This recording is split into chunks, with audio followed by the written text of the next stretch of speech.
It's that time of the time again, boys. And you know what we're talking about this time? We're talking about Demon Slayer Entertainment District arc. So this will wrap up my little Demon Slayer saga I've been doing here. Where I've been talking about Demon Slayer like rankings, since I've decided I just want to rank like every anime I have, and then I'm at the end of every one of these videos I'm going to add it to I'm going to have it on a list for myself, because I want to make like a fully documented list of every single show that I have watched and game I've played, and put them all by percentages, all of them in a single document. I want to have it like show at the end and like scroll down through it so you can just see how much I've watched essentially and played and what I think of it. So currently, now that I'm finishing editing up this monster video, which is it's my favorite. I will not lie, boys, I'm proud of it. I kind of went on a rant talking about it, but it's an amazing show. I highly suggest it, but not to get too deep into it. But I wanted to make that, so once Demon Slayer's done, I'm gonna kind of like average out all of these videos together and make it into a final percent. So when a show is complete, well, maybe I'll do it. I don't know. I'll figure it out later. But anyway, Demon Slayer Entertainment District arc. Good things of this arc: characters, pretty good as always. They're actually, I would say, they're the worst like characters for the entire show so far, but it's not bad. Like, they're still good. Then we got amazing animation, the best anime fight period, I think, in my opinion. This is like bar none probably the best anime fight. Good soundtrack as always, good villain, and just an overall good, really good season. There's so much. Gitaro and Daki are like some of my favorite villains in anime. His voice actor is amazing, bro. His voice actor genuinely sounds like a demon. Like, it is crazy. He sounds like exactly how I would have thought he would have sounded, which is perfect. And he has some cool ass demon or blood demon arts. Tengen is the same way. He sounds like someone like Tengen would, I think, in my head. He's really good.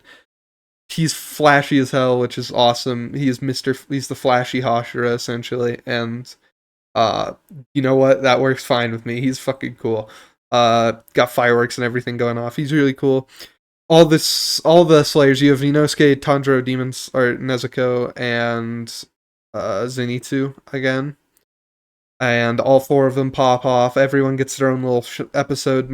Two of my favorite episodes are Transformation, and then the episode Never Give Up. Transformation goes so hard because it's Layered Memories. That's what I'm thinking. Layered Memories is like Tanjiro just goes absolutely insane, and it looks so cool. And same thing happens in Never Give Up. It's just an amazing fight. So since I've kind of sped run through all the good stuff, I'm also just gonna speed run through bad stuff. So there's very few bad things about the season, but there's a few. So the first thing is the arc starts out pretty slow. I don't want to say it's not like actually slow, but it's slow. Like, it's like 3 or 4 episodes of just kind of infiltrating the district, and then it starts to speed up after that, and the final like 6 episodes go Insano style. But it starts out slow, like I've said with some of the Demon Slayer seasons previously, and just everything in general. Not that that's bad, it's still good, but it starts off slow. And then another problem that I personally have is I'm just not the biggest fan of Tengen.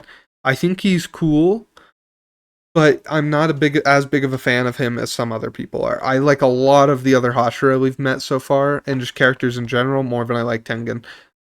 He is cool, don't get me wrong, but he's definitely like my least favorite out of everybody so far. The fight he has is insane though. Like I said, the fight is genuinely uncontested, I think, as the best fight. I think there's some Thousand Year Blood War arc fights that are on the same level, maybe a little below. One Piece seems to have some fights that are on the same level, which I'm gonna watch once I'm there.